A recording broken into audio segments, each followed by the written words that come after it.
పరలోకమందున మా ప్రియమైన తండ్రి యేసు క్రీస్తు ప్రభు నామములో కృతజ్ఞతాస్తుతులు చెల్లిస్తా ఉన్నాను. ఈరోజు సెలవు ఇచ్చారు. ఈ సెలవు దినాన్ని ప్రభావ మేమందరం మీ సందులో గుజాడడానికి ప్రార్థించడానికి స్తుతించడానికి ఇచ్చినటువంటి సమయాన్ని బట్టి తరుణాన్ని బట్టి మీ వందనాలు చెల్లిస్తా ఉన్నాం. అంటే లోకకు సంతోషించేవారు సంతోషిస్తున్నారు, ఆనందించేవారు ఆనందిస్తా ఉన్నారు. అయితే మాకు మీ శరణంలో ఉండే భాగ్యం ఇచ్చినందుకు కూడా మీకు కృతజ్ఞతలు చెల్లిస్తాం. ఈ సమయం అంతా కూడా ప్రభావ దీవెనకరంగా చేసి చేసే ప్రార్థన అన్నిటి కూడా ఫలింపులకు తీసుకురావాల్సింది వేడుకుంటున్నాం, కోరుకుంటున్నాం. కనికరించడం స్నానం చేస్తూ కృతజ్ఞత ప్రభావంగా రావాల్సిన తీసుకురండి. లోకానికి కాక దైవ సన్నిధికి విలువించే పిల్లగా మీరు చేయవలసింది వేడుకుంటున్నాం. సాధించం స్తుతి ఘనత మహిమ ప్రభావం తెలుస్తూ యేసు క్రీస్తు నామమున ప్రార్థించడి వేడుచున్నాం తండ్రి. నీళ్ళు పోయిపోదనుకుంటున్నాడు. నీళ్ళు పోయారు. యెషయా గ్రంథం 58వ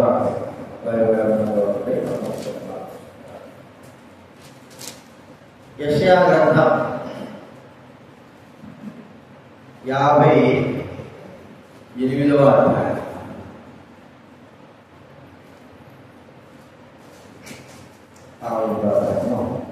మూడవ వచనం మాత్రం చదువుతారు. 58వ అధ్యాయం 3వ వచనం మాత్రమే చదువుతారు. యెషయా గ్రంథం 58వ అధ్యాయం 3వ వచనం. మేము ఉపవాసం ఉండగా నీవెందుకు చూడవు, మేము మా ప్రాణములను ఆయాసపరచుకునగా నీవెందుకు లక్ష్య పెట్టవు అని అందరూ. మీ ఉపవాసంలో మీరు మీ వ్యాపారములు చేయుదురు, మీ పరివారం చేత కఠినమైన పని చేయించదు. అదే రీతిలో 8వ వచనం కూడా చదువుతున్నాం. 8వ వచనం 3వ వచనం అని 8వ వచనం 7 కలిసి ఉన్నాయి. 7 కలిసి చదువుతున్నాం. 8వ వచనం 7 వచనం. నీ ఆహారము ఆకలి ఉండిన వారికి పెట్టుటయు, నీ రక్త సంబంధికి ముఖము తిప్పకుంటుటయు, దిక్కుమాలిన బీదలను నీ ఇంట చేర్చుకుంటయు, వస్త్రహీనుడు కనబడినప్పుడు వారికి వస్త్రం ఇచ్చుటయు, ఇదియే కదా నాకు ఇష్టమైన ఉపవాసము. ఆలాలను చేసినట్ల నీ వెలుగు వేకువ చుక్కవలే ఉదయించును, స్వస్థత నీకు శీఘ్రముగా లభించును, నీ నీతి నీ ముందర నడుచును, యెహోవా మహిమ నీ సైన్యపు వెనుకటి భాగం కావాలి కాడును. ఇక్కడ మరి ఇశ్రాయేలు చెప్తున్న మాట, మేము ఉపవాసం ఉండగా నీవు ఎందుకు చూడాలి. చాలా మంది బైబిల్ గ్రంథంలో ఒక్కొక్క దానికి అంటే ఒక కార్యములకై ఒక విషయాన్ని కొరకై ఉపవాసం అంటారు. కూడా చాలా మంది ఉపవాసం అంటారు. అంటే ఆనందంగా ఉండడం,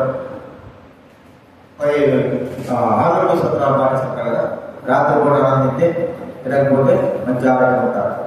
ఉదయం పూట ఆనందలేకపోతే టిఫిన్ చేయకపోతే మంచి ఆరోగ్యం ఉంటారు. కొంతమంది ఏంటారు మరి లావు తగ్గడానికి ఉపవాసం అని పేరు పెట్టుకొని ఏం చేస్తారు చెప్పండి. ఈరోజు ఉపవాసం ఎందుకు? లావు తగ్గడానికే కానీ నీవు నిజంగా ఉపవాసం అనేది ఏమి అంటే వారు వారి యొక్క స్వలాభముల కొరకై లేకపోతే ఏదో ఆశించి ఏదో జరుగుతుంది అన్నదానికి ఉపవాసం ఉంటారు. కానీ నిజముగా ఒక కార్యములకై ఉపవాసం ఉన్నారు కదా. బైబిల్లో చాలా మంది ఒక్కొక్క దానికి ఒక్కొక్క రీతిలో కొంతమంది ఉపవాసాలు వచ్చారు. వారి యొక్క ఉపవాసాలు చూస్తూ ఉంటే వారు ఏదో సాధించడానికి కొరకై దీన్ని సాధించడానికి పిల్లలు కూడా ఆనందం కదా.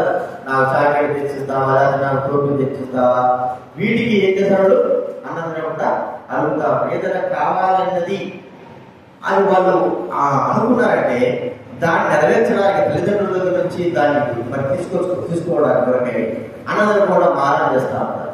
అన్నదానిలో నీళ్లు తాగరు, ఏమి చేయరు, ఏడుస్తా ఉంటారు. కాబట్టి దాన్ని బట్టి తల్లిదండ్రులైన వారు వారికి ఏది అవసరమో గుర్తించి ఇవ్వడం మనం చూస్తాం. మరి దైవ గ్రంథంలో ఉపవాసాలు ఉన్నారు చాలా. అయితే ఒక్కొక్క దాని కొరకై ఒక్కొక్క విషయాన్ని కొరకై వారు ఉపవాసాలు ఉన్నారు. ఒక కార్యము కొరకై ఉపవాసాలు ఉన్నారు, ఒక కార్యం నిమిత్తమై ఉపవాసాలు. కొంతమంది మరి ఇతరుల కొరకు ఉపవాసం ఉన్నారు, కొంతమంది ఏదో సాధించడానికి ఉపవాసం ఉన్నారు, కొంతమంది తమ కొరకు తమే మరి తమ నిమిత్తమై తమ యొక్క జీవిత నిమిత్తమై వారు ఉపవాసాలు ఉన్నట్టుగా మనకి ఇక్కడ కనబడతారు. కాబట్టి ఉపవాసము అనేది ఏదైనా ఒకటి సాధించాలి. ఇప్పుడు దైవ కార్యంలో దైవ సన్నిధిలో మనం చూస్తున్నాము, మన ఉపవాసము ఏదో ఒకటి దైవ సన్నిధి కొరకై సాధించడానికై. ఇప్పుడు మనం వచ్చిన ఉపవాసము, మందిరంలో వచ్చిన ఉపవాసం దేని కొరకంటే సంఘం యొక్క అభివృద్ధి నిమిత్తం, సంఘం యొక్క క్షేమం నిమిత్తం, సంఘం యొక్క పరిస్థితి నిమిత్తమై మనం ఉపవాసం చేస్తూ సంఘం క్షేమం కొరకై ఉపవాసం చేయడానికి మనము కూర్చుంటున్నాం. అంటే మన అవసరంతో కొరకు మన కుటుంబ అవసరం కొరకు కాలుకుంటున్నాం వచ్చింది. ఒకవేళ మన కుటుంబ అవసరం కొరకు అయితే ఇంటికాడే మనం ఏం చేస్తామంటే మన అవసరం నిమిత్తమే మనం ఏం చేస్తాము, ఉపవాసాలకి దాని నిమిత్తమే ప్రార్థన చేస్తాం. ఇప్పుడు దైవ గ్రంథంలో కొంతమంది వాళ్ళు ఉపవాసాలతో వచ్చారు. దేని నిమిత్తమై ఉపవాసాలతో వచ్చారో మనం చూసుకుంటాం. యోనా గ్రంథం 1వ అధ్యాయం, మన తెలిసిన మాటలే. యోనా గ్రంథం 3వ అధ్యాయం. యోనా గ్రంథం 3వ అధ్యాయము 5వ వచనం నుంచి దయచేసి ఎవరైనా చదవండి. యోనా గ్రంథం 3వ అధ్యాయం.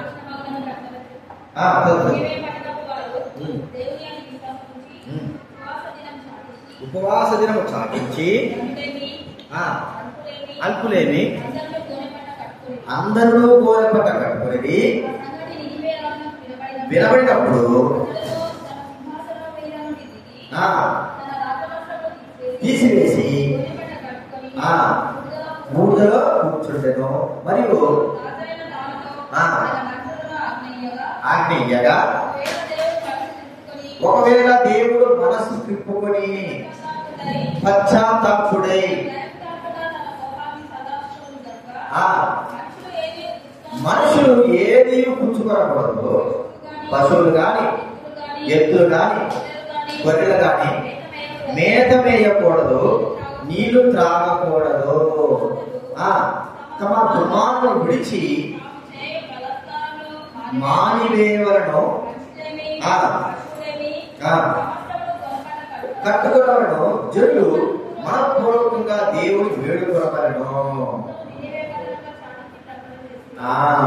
జల్లు మనపూర్వకంగా నినివే పట్టణంలో మనపూర్వకంగా వారు మరి నినివే పట్టణం గురించి మనం బాగా తెలుసు. యోనా వచ్చాడు నినివే పట్టణంలో ప్రయాణిస్తూ ఏం చెప్తున్నాడంటే, అయ్యా 4 దినాల్లో ఈ యొక్క పట్టణం నాశనం అయిపోతుంది, మీ దుర్మార్గ క్రియలు చాలా ఎక్కువైపోయినాయి, మీరు దుర్మార్గంగా ప్రవర్తిస్తున్నారు, మీ ప్రవర్తన మార్చుకోవాలని మరి యోనా ఆ పట్టణస్తులందరికీ కూడా వివరించి చెప్తూ వచ్చాడు.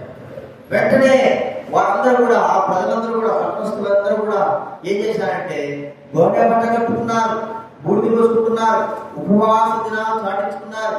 రాజు నిలబడదామా, అరే ఈ పట్టణాన్ని పాటు చేస్తాడంట దేవుడు. కాబట్టి రాజు కూడా దిగేసి, మంత్రులు కూడా దిగేసి గోనె బట్ట కట్టుకొని ఉపవాసంగా ఎవరు ఎలాంటి ఉపవాసం అది ఏం కూడా గొర్రెలు, మేకలు, పశువులు, మనుషులు ఏం కూడా భోజనం చేయకూడదు, నీళ్ళు తాగకూడదు. వారి ఎందుకొరకై ఇలాంటి యొక్క కఠినమైన ఉపవాసం చేయాల్సి వచ్చింది. ఒకవేళ మనం చూస్తే 1 రోజు ఉన్నారా అంటే మనకు వాడిని రాయబడలేదు, కానీ మరి 1 రోజు ఉన్నారా 2 రోజులు ఉన్నారా తెలియదు. కానీ వారు కఠినమైన ఉపవాసం వారు చేయగలుగుతూ వచ్చారు. నీళ్లు తాగుకోకుండా, అన్నం తినకోకుండా వారు ఉపవాసం. ఎవరి కోసం చేశారు ఈ కార్యము? ఈ ఉపవాసం ఎవరి కోసం అండి? వారి కొరకే. సొంతగా వారి జీవితము పట్టణం నాశనం కాకోకుండా, వారిని దేవుడు రక్షించినట్లు, దేవుడు ఉగ్రత పాలు కాకోకుండా వారి కొరకే వారు చేసినటువంటి ఉపవాసము అది. వారు తమ కొరకే తాము చేసిన ఉపవాసము అది. ఉపవాసంలో మనం చెప్పుకున్నాం కదా, ఇతరుల కొరకు చేసే ఉపవాసం, మన కొరకే మనం చేసే ఉపవాసం, ఏదో సాధించడానికి కొరకే చేసే ఉపవాసం, సంఘం కొరకే చేసే ఉపవాసం. ఇప్పుడు వీరు ఏ దాని కొరకే ఉపవాసం చేస్తున్నారంటే తమ జీవితము మార్చబడాలా, తమ జీవితము మార్చబడాలా. దేవుడి ఉగ్రత మరి వారికి దూరం కావాలి. దేవుడి ఉగ్రత వారి మీద పడకూడదని ఉపవాసం చేసిన వారిగా మనం చూస్తా ఉన్నాం. దేవుడి ఉగ్రత వారి మీద పడకూడదు ఇక్కడ వారు కదా. మరి ఇలాంటి ఉపవాసం ద్వారా వారికి దేవుడు చేస్తానన్నటువంటి ఆ యొక్క మరి శిక్షను తొలగించిన వారుగా మనం చూస్తాం. వారు చేసిన ఉపవాసం దేని కొరకు? వారి క్షేమం కొరకు, వారి రక్షణ కొరకు, దేవుడి యొక్క ఉగ్రత వారి మీద పడకోకుండా ఉండడానికి కొరకే వారు ఉపవాసం చేశారు. ఇది మనం కూడా ఉపవాసం చేస్తున్నాం. దేవుడి కొరకే మనం చేయాలి. ఎవరి కొరకే చేయాలంటే మొట్టమొదటిగా మన కొరకే మనమే చేసుకోవాలి. ఎందుకు? మన జీవితం సరిగా ఉండాలి. మనం అనుకుంటాము నేను బాగున్నానులే, నేను బాగున్నా అంటే వాళ్ళు బాగోలేదులే అని. ప్రియుల వారి ఎవరికి బాగలేదు, అందరూ అంతరేగా ఉంటున్నారు. మనము ఎవరికి తగ్గట్టుగా మనము దారి తప్పిన వాళ్ళగా ఉంటున్నాం. కాబట్టి మన జీవితము బాగుపడడానికి కొరకై మనము దేవునికి మరి యోగ్యంగా నడవడానికి కొరకై, దేవుడి ఉగ్రత మన జీవితం పైన పడకోకుండా కొరకై మనము దేవుడికి దేవుడి సరైన విధానంలో నడుచుకోవడానికి కొరకై మనం ఉపవాసం చేయాలి. ఉపవాసంతో ప్రార్థన చేయాలి. మన జీవితం ఏం కావాలా? సరి చేయబడాలా. ఇది ప్రాముఖ్యమైన విషయం. మన జీవితంలో సరి చేయబడాలి. మన జీవితం సరి చేయబడకుండానే మన ఊరికి ఉపవాసం మనం ఇప్పుడు ఉపవాసం చేసేది ఈ ప్రార్థన, ఉపవాస ప్రార్థన చేసేది ఎందుకంటే మన జీవితంలో దేవుడు సరి చేయాలి కదా. మరి ఇప్పుడు చూస్తే ఒక భక్తుడు కూడా, ఒక రాజు తన జీవితం కొరకు తను మరి ఉగ్రత తప్పింపబడడానికి కొరకై ఎలాంటి ఉపవాసం చేస్తున్నాడు చూడండి. మొదటి సమూయేలు గ్రంథం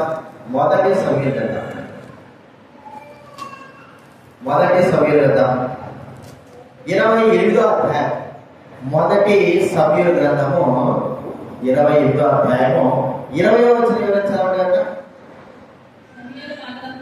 సమూయేలు మాటలకు సౌలు అయ్యో బహు భయం ఉంది, వెంటనే నేలను సాష్టాంగపడి దివారాత్రము భోజనమేమి చేయక ఇంటినందున బలహీనుడయ్యను. దివారాత్రము అంటే ఏ సమయంలో పోయినాడో మనకు ఎదురు కానీ ఒక రాత్రి పోవాలి అనవేలా 24 hours దివారాత్రము, రాత్రులు అలా కానీ దివారాత్రము ఒక రాత్రి పోవాలి.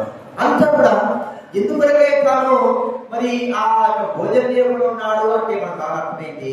తనకు ఒక మరణము వస్తా ఉంది, యుద్ధంలో చనిపోతా అని చెప్పాడు, శిక్ష పడిపోయింది, తను దేవుడి యొక్క ఉగ్రత తన పైన ఉంది. ఇప్పుడు తాను భోజనం మానేసి ప్రార్థన చేసుకుంటున్నాడు. ప్రియవారు కదా, ఈ కార్యం ఎప్పుడో చేయాల్సింది.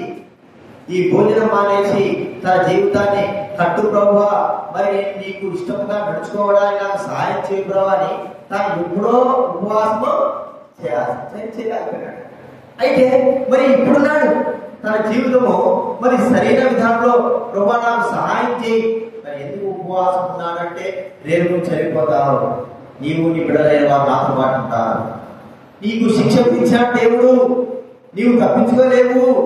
ప్రియమైన వారు కదా, ఏది ఏమైనా సరే తన కొరకై ఈ యొక్క సౌలు ప్రార్థన చేసిన వాడు దివారాత్రము మరి భోజనం ఏం చేయకుండా ఉన్నాడు. ఒకవేళ ఇక్కడ మనం చూస్తే ఎవరైనా ప్రార్థన చేసినాడంటే ప్రార్థన చేయలేదు అన్నట్టుగా వారికి ఇక్కడ కనబడుతుంది. దివారాత్రం ఏం చేస్తున్నాడా? భోజనం చేయకుండా ఉన్నాడు. అంతే, ఉపవాసంలో భోజనం చేయకుండా ఉన్నాడు, తన కడుపు మార్చుకుంటున్నాడు. కానీ అక్కడ నినివే పట్టణస్తులు ఏం చేశారు? ప్రార్థన చేస్తూ వేడుకుంటూ ఉపవాసం ఉండి ప్రార్థన చేశారు. అక్కడ 2 కార్యాలు జరుగుతున్నాయి. వారు తమ కొరకై చేసిన ప్రార్థన విజ్ఞాపన వినపడింది. అయితే ఇక్కడ కూడా తన కొరకై మరి ప్రార్థన చేసినట్టుగా మనకు రావలేదు. కానీ తాను కూడా మరి దివారాత్రులు ఉపవాసం ఉన్నారు. విజ్ఞాపనము మనం ప్రభు సన్నిధిలోకి వచ్చి ప్రార్థన చేయకుండా మనం సరి చేసుకోకుండా మనము మరి ప్రభు సన్నిధిలో మరి మన క్షమాపణ కోరుకోకుండా ఉపవాసం ఉంటే అంతా కూడా వ్యర్థమే. మొట్టమొదటిగా మన కొరకే మనం ఉపవాసం ఉంటే మన జీవితం సరి చేయబడడానికి కొరకే మనం ఉపవాసం ఉండవలసిన వారంగా ఉంటున్నాం. ఈ ప్రార్థన మనకు దేవుడు సహాయము చేసే వాళ్ళగా చూసుకుంటున్నాం. తర్వాత మనం చూస్తా ఉంటే ఇంకొక వ్యక్తి ఉపవాసం ఉన్నాడు. చూడండి, ద్వితీయోపదేశకాండం 9వ అధ్యాయం. వాడు చేశారు చెప్పండి. ద్వితీయోపదేశకాండము 10వ అధ్యాయం 10వ చదువుతున్నా. ద్వితీయోపదేశకాండం 10వ అధ్యాయం 10వ చదువు. నేను మునుపటి వలె 40 పగుళ్ళను 40 రాత్రులను 40 రాత్రులు కొండ మీద ఉండగా యెహోవా ఆ కాలమున నా మనవి ఆలకించి నేను నశింపలేక ఏం చేశాడండి? నేను అదే 9వ అధ్యాయము 18 వచ్చిన 20 వచ్చింది. 9వ అధ్యాయం ద్వితీయోపదేశకాండం. మీరు యెహోవా దృష్టికి ఆ చెడు నడత నడిచి చేసిన మీ సమస్త పాపముల వలన పుట్టింపగా చూచి మునుపటి వలె అన్నపానములు కాని 40 పగుళ్ళను 40 రాత్రులు నేను యెహోవా సన్నిధిని సాగిలపడితేనే. 25వ వచనం చూడండి. 25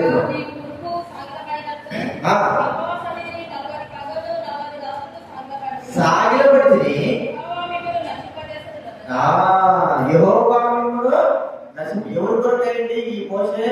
మరి మనకు తెలుసు ఎవరి కొరకు ఉపవాసం ఉన్నాడు. 40 పగలు 40 రాత్రులు ఇశ్రాయేలీయులు వారు చేసినటువంటి ఘోరమైన దుర్మార్గ క్రియ ఏంటంటే దూడలు పెట్టుకున్నారు. బంగారంతో ఒక దూడలు తీసుకొని దాన్ని పూజిస్తూ, ఓ ఇశ్రాయేలీయులు నువ్వే, ఓ దేవా అక్కడ ఐగుప్తులను తీసుకొచ్చింది నువ్వే అని వారు స్తుతిస్తూ ఆరాధిస్తూ గంతులు వేస్తా ఉంటున్నారు.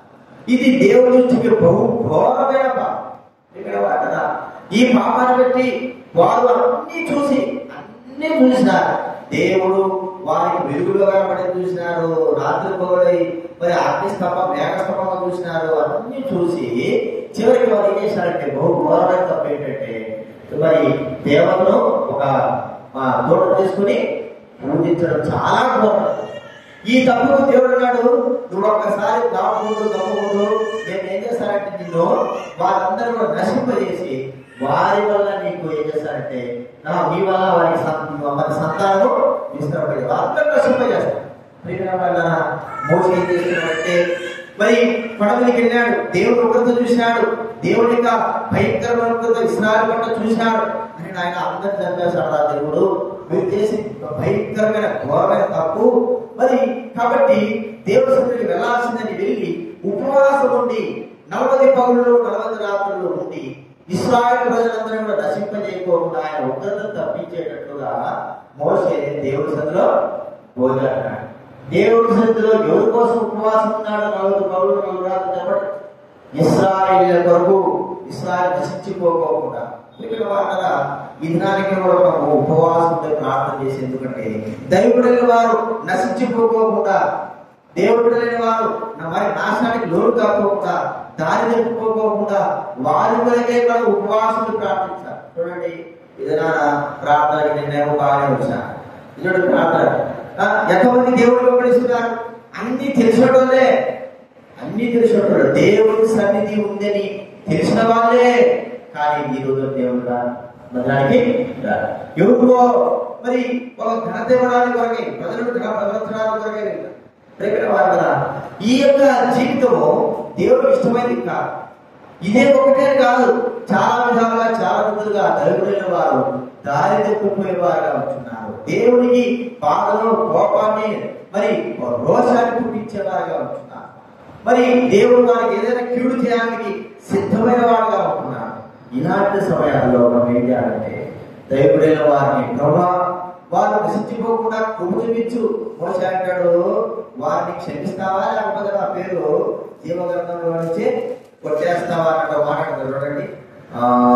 నిర్గమాకాండం 32వ అధ్యాయం 32 చదవండి. నిర్గమాకాండం 32 నిర్గమాకాండం. అయ్యో నీవు వారి పాపమును ఒకవేళ పరిహరించిదివా, లేక నీవు రాసిన నీ గ్రంథంలో నుండి నా పేరు తుడిచివేయమని బతిమాలు కొడుతున్నాను. వారిని క్షమించినవా? సరి ఈ 40 దినాలు ఎక్కడ చేసిన ప్రార్థన అయినా పడవైపోయాడు. పడవైపోయి నీవు ప్రభా వారు తెలివి చేశారో తెలిసి చేశారో వత్తారు మాత్రం చేసినారు, నీకు కోపం పుట్టించారో, ఇప్పుడు వారిని క్షమించు. నీ ఒక్కరితో ఒకసారి తగ్గించుకో. ఒకవేళ వారిని క్షమించకపోతే నీ ఉన్నత వారి మీద ఉండాలనుకుంటే వారితో పాటు నన్ను కూడా నశింపజేయి, నన్ను ముందు నన్ను నశింపజేయి, నా పేరు దేవగణం ప్రయించు.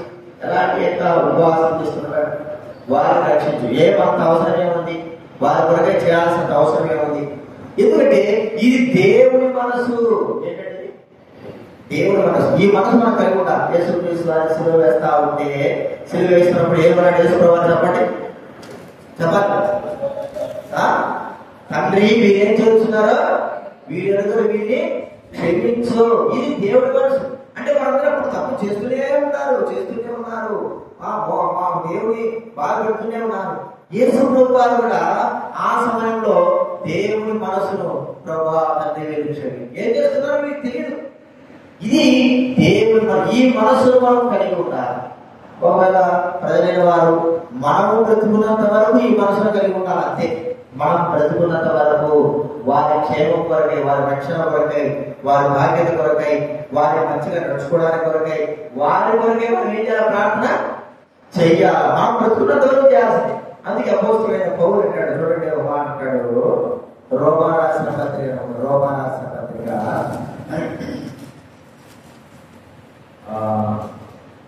అధ్యాయం 3వ వచనం. రోమీయులకు రాసిన పత్రిక 9వ అధ్యాయం 3వ వచనం.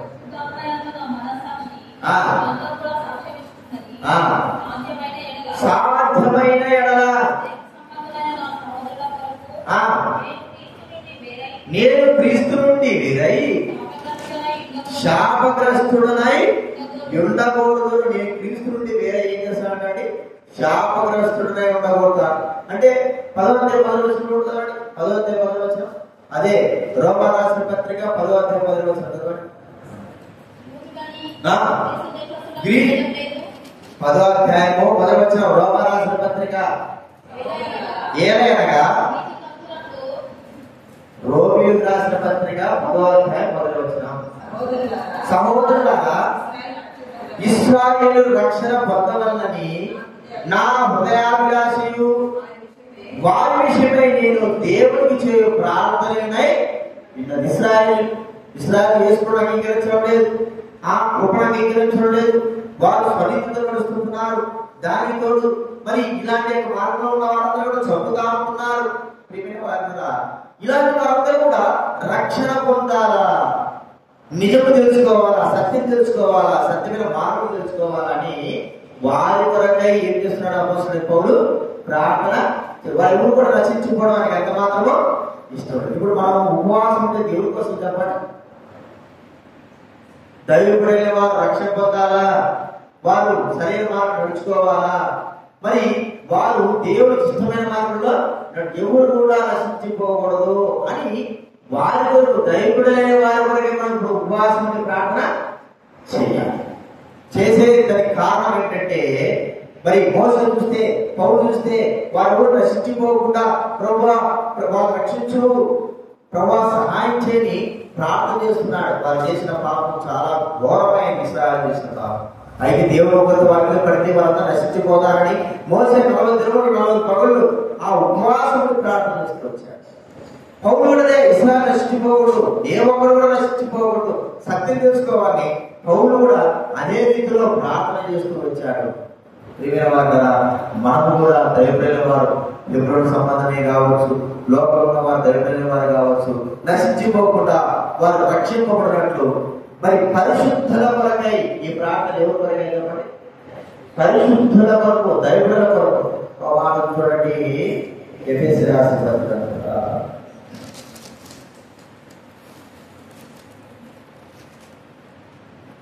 ఎఫెసీయులకు రాసిన పత్రిక 6వ అధ్యాయం 18 చదవడం. ఎఫెసీ 6:18. ఆత్మ వల్ల ప్రతి సమయమందున ప్రతి విధమైన ప్రార్థనను చేయొచ్చు.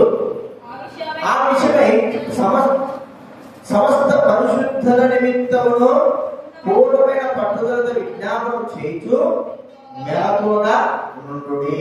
ఇదే యొక్క ప్రార్థన ప్రభువైన యేసుక్రీస్తు వారు తండ్రి కుడిపార్శ్వన ఉండి పరిశుద్ధుల కొరకు ప్రార్థన చేస్తున్నాడు. ఎవరు కూడా నశించిపోవడమో ఆయనకు ఇష్టం లేదు. అదే రోమా రాసిన పత్రికలో 8:27 మనకు చాలా చక్కటి మాట ఉంది. రోమా రాసిన పత్రిక 8:27 చదవడం రోమిలికి రాసిన పత్రిక 8:27 27:34 మరియు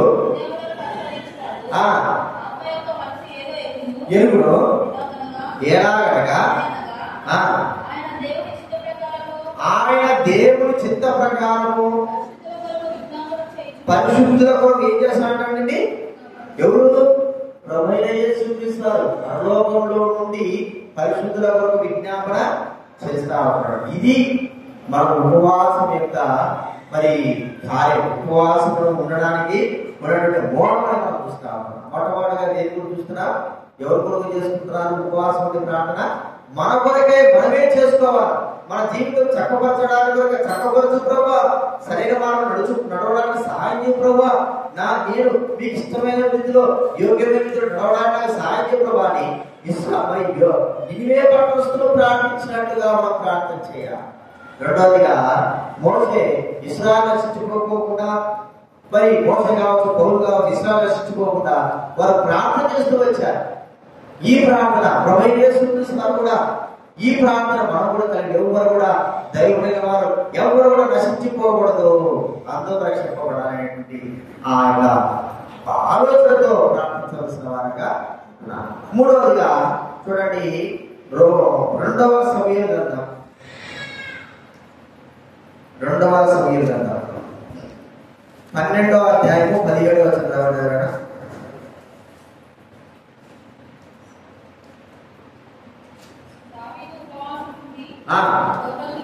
లోపలికి పోయి రాత్రంతా కూడా నిలబడి బిడ్డ కొరకు దేవుని బతిమాలగా లేచి లేవనెత్తుటకు చేయగా ఉండెను. ఇక్కడ మనం చూస్తా ఉంటే మరి దావీదు పాపం ద్వారా కన్నటువంటి వ్యక్తి మీ కుమారుడు జబ్బు పడ్డాడు. జబ్బు పడినప్పుడు పిల్లడు మరి ఇక్కడ కుమారుడు జబ్బు పడితే ఏ తండ్రి కూడా చూస్తూ ఉంటాడు. ఏంటి జబ్బు పడిపోయినాడు? ఒకవేళ జబ్బుకు సంబంధించిన డాక్టర్ ఏమో పిలిపించాడేమో, పిలిపించుండొచ్చు. లేకపోతే తాను ఈ జబ్బు మరి ఎలాంటిదో తనకు అర్థమైపోయింది. ఒకవేళ ఆ చిన్న పిల్లవాడు ఎలాగైనా సరే క్షమింపబడతాడు, రక్షింపబడతాడు అనుకొని ఏం చేశాడంటే రాత్రంతా కూడా ఉండి మరి ఉపవాసం ఉండి ఏమి కూడా తెలియదంట. అదండి దైవచనుడు దావీదు ఉపవాసం ఉండి లోపలికి పోయి రాత్రంతా కూడా నిలబడి ఎవరెవరు ప్రార్థన చేస్తున్నాడు ఉపవాసంగా? తన చచ్చిపోయేటువంటి తన చిన్న కుమారుడు శిశువు, మరి ఆ కుమారుడు కొరకు ప్రార్థన చేస్తున్నాడు. మరి అలా ప్రార్థన చేస్తా ఉంటే జరిగిన కార్యం ఏమిటి? చచ్చిపోయాడు. ప్రార్థన చేశాడు, అర్థం చేస్తే మనసులో ఉదయాన చనిపోయాడు. చనిపోయిన తర్వాత ఉపవాసం అంతా మానేశాడు. ఇంకెందుకు నేను ఉపవాసం ఉంటానా, అవసరం లేదు. ప్రియమైన వారిగా ఇక్కడ మనం కనబడేది ఏంటంటే దావీదు తన బిడ్డ కొరకై చచ్చిపోబోయే వ్యక్తి యొక్క బిడ్డ కొరకై ప్రార్థన చేసినట్టుగా మనం కూడా నశించిపోయేటువంటి మరి ప్రజల కొరకై, ఈ లోకంలో ఉన్న వారందరి కొరకై ఈ ప్రార్థన చేయాలా? నశించిపోబోతున్నారు. ప్రియమైన వారిగా మనం చూస్తే ప్రార్థనాపరుడైన హైడ్గా ఆయన మంచులో ఇక్కడే భారతదేశంలో ఆయన సేవ చేశాడు. కరాచీ, పాకిస్తాన్ ఆ ప్రాంతంలో సేవ చేశాడు. ఆయన బక్సీ గారి కంటే ముందు ఆయన మంచులో పడి మరి రాత్రంతా కూడా ప్రార్థనలో ఉండి అనేక రక్షించు ప్రభా భారతదేశానికి ఉద్యోగం తీసుకున్న ప్రభా అని ప్రార్థన చేసిన వ్యక్తి ప్రార్థనాపరుడైన హైడ్. ఆయన పేరు హైడ్ అనేటువంటి వ్యక్తి అమెరికా నుంచి వచ్చి ఇక్కడ పరిచయం చేశాడు. ఆయన ఈ బక్సీ గారు, సాహు సింగ్ గారు, అడార్ సింగ్ గారు ఈ ముగ్గురు మరి పంజాబీ వాళ్ళు ఇక్కడికి పరిచయం చేయకూడదు చేసిన ప్రార్థన అనేకులు రక్షించు. ఈ భారతదేశం రక్షించుకోకూడదు. ఉపవాసాన్ని ఒకసారి ఆయన బాగాలేకపోతే డాక్టర్ గారు తీసుకోలేడు. ప్రార్థన డాక్టర్ గారు తీసుకోకపోతే డాక్టర్ మరి సబ్స్కోప్ పెట్టి గుండె ఆడుకోలేదని చూశాడు. గుండె ఎక్కడ ఉంటుంది? ఎక్కడ తెలుసా? దొరుకుతుంది. ఎందుకు గుండె ఎక్కడ ఉంటుంది? లోపల ఎటువైపు? నీ బతుకు దరిద్రం ఏంటంటే ఎడవైపు ఉండాలి. దేని పడుకొస్తావు? తినేదాన్ని పడుకొస్తావు. ఎడమవైపు ఉంటుంది, గుండె దేనికుంటే ఎక్కడుంటది? ఎడమవైపు సైడ్ లో ఒక రకం ఉంటాయి. ఎడమవైపు ఆయన ఎడమవైపు సతస్కోప్ పెట్టుకుంటే అసలు ఏమి ఆడదట. ఏదో గుండె ఉంటుందా లేదా పరిష్కారం బతికేవాడు కదా. సరే ఎడమవైపు వచ్చి కుడివైపు తీసుకొచ్చాడు. ఇక్కడ చూస్తే ఇక్కడ ఆడుతున్నాడు గుండె. అంటే ఇదేది ఎక్కడితే ఇక్కడ చూస్తే ఇక్కడ ఆడలేదు, ఇక్కడ చూస్తే ఇక్కడ ఉంటుంది. అప్పుడు అన్నాక అయ్యా నువ్వు చాలా ప్రమాదం ఉంటావు, నీ గుండె ఎడమవైపు చెడ్డదానికి కుడివైపు వచ్చేసింది, నువ్వు ఇంతే కానీ విన్నావు నువ్వు చచ్చిపోతావు అంటే నేను చచ్చినా పర్వాలేదు, ఈ దేశ ప్రజల్లో రక్షణ కలగాల, దేశ ప్రజలు జీవాన్ని కూడా ఆయన తన జీవితాంతం కూడా ఆ ప్రార్థన కొనసాగిస్తూ వచ్చారు. ఇప్పుడు ప్రార్థనాపరుడైన హైడి గారు చేసిన యొక్క ప్రార్థన బట్టియే ఈ దినాన్ని ఏమైపోయింది, ఈ భారతదేశంలో ఒక గొప్ప ఉద్యోగం వచ్చింది. అనేకమైన రక్షింపబడ్డారు, అనేకమైన వారు మరి రక్షణకు కారణమవుతూ వచ్చారు. చూడండి ఎందుకొరకు ఈయన మరి నశించిపోబోయే వారి కొరకై. అందుకే ఉన్నాడు, నా కొరకు మీరు ఏడవద్దు, మీ కొరకు మీ పిల్లల కొరకు ఏడవండి. ఎందుకు? నశించిపోయే వారి కొరకై ఏడవాలి.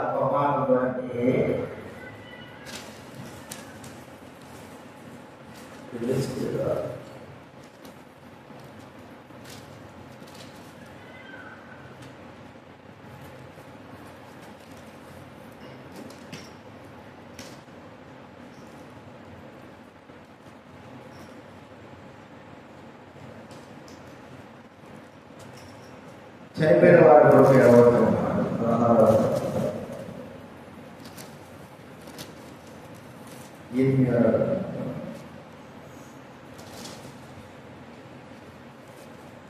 చనిపోయిన వారి కొరకు ఏడవండి, చచ్చిపోయిన వారి కొరకు మీరు ఏడవద్దని మాట.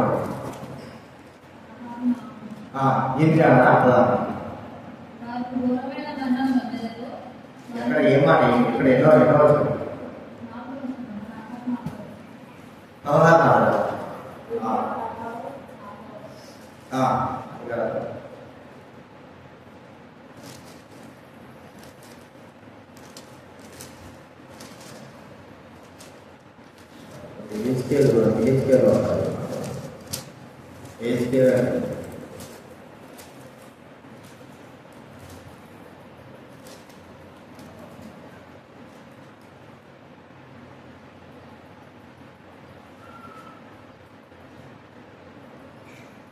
కన్నులో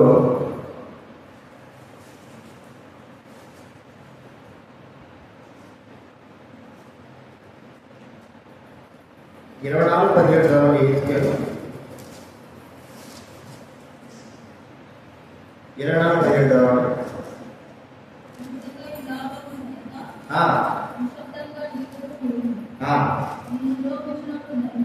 నీ శిరోఘోషం ధరించుకొని నీ పెదవులు మూసుకురావద్దు, జనుల ఆహారము భుజింపవద్దు.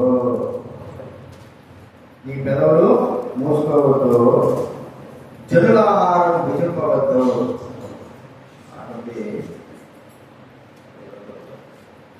నశించిపోయే వారి కొరకు నువ్వు అక్కడ ఈర్మియా గ్రంథం 22వ అధ్యాయం 10వ వచనం. ఈర్మియా గ్రంథం 22వ అధ్యాయం 10వ వచనం.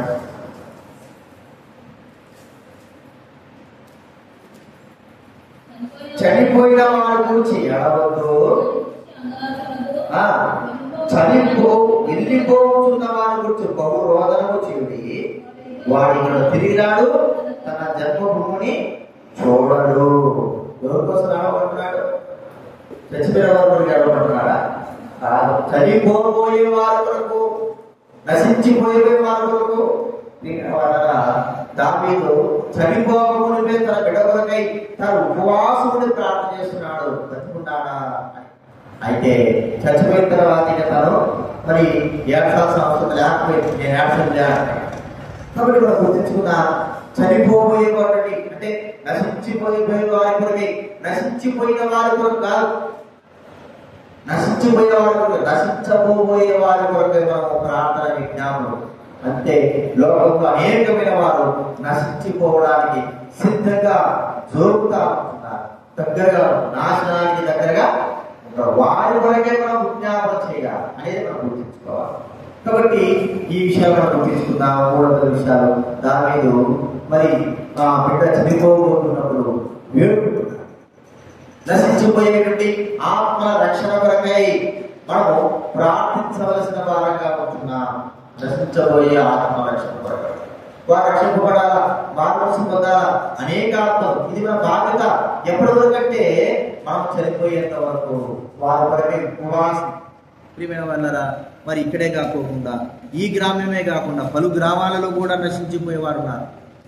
మనం ఒకవేళ అన్ని తిరిగి పరిచయం చేయలేకపోయినప్పటికీ కేవలము ప్రార్థన మాత్రము అందరి కొరకే అన్ని విధాలుగా చేసే అవకాశం మనకు.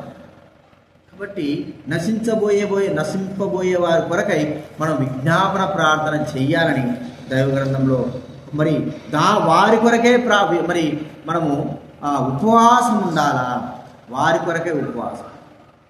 కాబట్టి ప్రియమైన వారి విషయాలు జ్ఞాపకం మనము ఈ విషయాలు గుర్తుంచుకొని ప్రార్థనలో మనము కొనసాగాలి. ప్రార్థన ఏమిటి? ఉపవాసం దేని కొరకై? మన కొరకై మనమే ఉపవాసం చేసుకుని మనల్ని మనం సరి చేసుకోవడానికి కొరకై ప్రార్థన చేసుకున్నాం.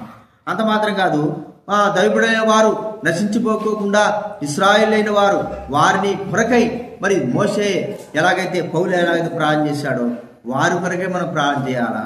అంత మాత్రమే కాదు, దావీదు బిడ్డ చనిపోకుండా కొరకే ప్రార్థన చేశాడు. చివరికి ఇంకొక మాట చూసుకుని మనం ముగించుకుందాం. మొదటి సమూయేలు గ్రంథం 15వ అధ్యాయం. మొదటి సమూయేలు గ్రంథం 15వ అధ్యాయం చూడండి. 15వ అధ్యాయం 11వ వచనం చదవండి ఎవరైనా. 15:11. సౌలు నన్ను అనుసరింపగా వెనుక తీసి పోయిన కనుక నిర్ణయించిన నిన్ను పశ్చాత్తాపడుచున్నాను. కోపావేశుడై రాత్రంతా ఏం చేశాడంట అండి? ఎవరి కొరకే మొరుపెడుతున్నాడు? ఒక వ్యక్తి, సౌలు ఇశ్రాయేలు రాజు, ఆ ఒక్క వ్యక్తి కొరకై రాత్రంతా కూడా విజ్ఞాపన చేస్తున్న వ్యక్తిగా మనం చూస్తూ ఉంటున్నాం. రాత్రంతా కూడా విజ్ఞాపన చేశాడు ఒక్క వ్యక్తి కొరకు. ఎందుకు ఆ వ్యక్తి మరి చేసిన తప్పు బట్టి అనేకమైన వారు కూడా నశించిపోతారు. అంటే ఒకవేళ రాజును చంపేస్తే అందరూ కూడా నశించినట్లే. మరి దైవుడంగా మన విషయమే కూడా మరతిస్తే ఆ వ్యక్తి మరి సౌలు రాజుగా ఉన్నాడు. ఆ వ్యక్తి సరిచేయబడాల. ఆ వ్యక్తి సరిచేయబడితే అందరూ కూడా సరిచేయబడతారు. ఒకరిని చూసి ఒకరు చెడిపోయేది ఈ లోకం. ఒకరిని చూసి ఒకరు చెడిపోయేది. బాగుపడేది కాదు, బాగుపడేది తక్కువ, కానీ చెడిపోయేది మాత్రమే చాలా ఎక్కువ. బాగుపడమంటే బాగుపడరు, చెడిపోవడానికే ఎక్కువగా జీవితాలు ఉపయోగపడుతున్నాయి. కాబట్టి ఇక్కడ మనం చూస్తే సమూయేలు ఎవరి కొరకు ప్రార్థిస్తున్నా అంటే సౌలు కొరకు. దేని కొరకు? సౌలు బాగుండాలా, సౌలు మరి మంచిగా నడుచుకోవాలా, సౌలు సరైన విధానం నడుచుకోవాలా అనేటువంటి ఆలోచన. ప్రియమైన వాళ్ళ సౌలు తప్పిపోతే ప్రజలందరూ తప్పిపోతారు. సౌలు ఒకటిని కాదు, ప్రజలు తప్పిపోతే సౌలు తప్పిపోతాడు. మరి ఈ విషయం గమనిస్తే దైవుడైన మనం ఇతరులు ఆత్మ సంబంధం బిడలే వారు ఆత్మీయంగా బలపరచబడడానికి కొరకే వారి కొరకే మనం ప్రార్థన చేయాలి. చూడండి, ఎఫెసీ రాసిన పత్రిక దీని బైబిల్ ఇక్కడ చూడాలి మీరు.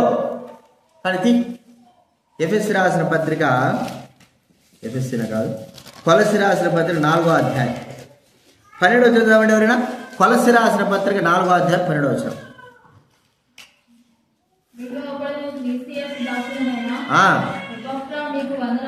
ఎఫ్రా మీకు వందనం చెబుతున్నాడు.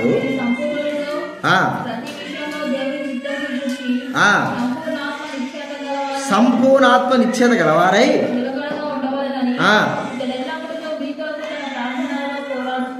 ఇతరులప్పుడు ఎవరి కొరకట్ట ఇది? మరి ఎఫ్రా దైవుడైన వారు సంపూర్ణ చిత్తం, దైవ చిత్తం సంపూర్ణ నిశ్చయత కలిగిన వారై ఉండడానికి కొరకై ఏం చేస్తాడట? ఎల్లప్పుడూ ప్రార్థన చేస్తూ ఉంటున్నాడు. ఎవరి కొరకు? దైవబిడలైన వారు ఇంకా అభివృద్ధి కావాలా, ఇంకా ఆత్మీయంగా ఒకరొకరు ఆత్మీయంగా జీవించాలి, ఒకరొకరు ఆత్మీయంగా బలపరచబడాలని, ఇంకా వారు ఆత్మీయంగా బలపరచబడాలని వారి కొరకే ప్రార్థన చేస్తూ ఉంటున్నాడు, మనం చూస్తూ ఉంటున్నాం. కాబట్టి ప్రియమైన వాళ్ళ ఈ సమయంలో మనం గుర్తిస్తున్నాం, దైవబిడలైన వారు ఆత్మీయంగా బలపరచబడాలి. చిన్నలు కానీ పెద్దలు కానీ, వారు పిల్లలు మొదలుకొని పెద్దల వరకు కూడా ఆత్మీయంగా స్థిరపరచబడాలి. ఆత్మీయంగా స్థిరపరచబడాలి. ఇది మనం గుర్తుంచుకోవాలి. వారు ఆత్మీయంగా యూదులతో సంఘము క్షేమాభివృద్ధి చెందాల, బిడలైన వారు ఆత్మీయంగా ముందు కొనసాగాల. ప్రియమైన వారులారా, ఇలాంటి స్థితి కలిగిన వారుగా ఉండడానికి కొరకై దైవబిడల క్షేమం కొరకు వారి కొరకు మనం ప్రార్థన చేయవలసిన వారంగా ఉంటున్నాం. ఈ విషయాలు జ్ఞాపకం 400 విషయాలు మనము గుర్తిస్తే, నినివే పట్టణస్థులు వారి కొరకే వారు ప్రార్థన చేసుకున్నారు. మోషే ఇశ్రాయేలు కొరకు ప్రార్థన చేస్తూ వచ్చాడు. పౌలు కూడా దావీదు చచ్చిపోయేటువంటి తనకు బిడ్డ కొరకు ప్రార్థన చేస్తూ నశించిపోయే వారి కొరకు మనం ప్రార్థించాలా. అంతవరకు సౌలు కొరకు సమీరు ప్రార్థించాడు. అంటే నశించి ప్రజలైన విశ్వాసమైన వారు సరైన విధానంలో నడుచుకోవడానికి కొరకే వారి కొరకే ప్రార్థించాడు. అలాంటి యొక్క ప్రార్థన మనం కూడా కలిగి జీవించడానికి కొరకై ఆ ప్రార్థన మనం కూడా చెయ్యాలా. అలా ప్రార్థనలో ముందు కొనసాగినట్టు ప్రభు మనకు సహాయము చేయడుగాక. ప్రార్థన చేసుకుందాము. ప్రార్థనలో కొనసాగుదాం. ప్రభు సహాయం చేయనట్లు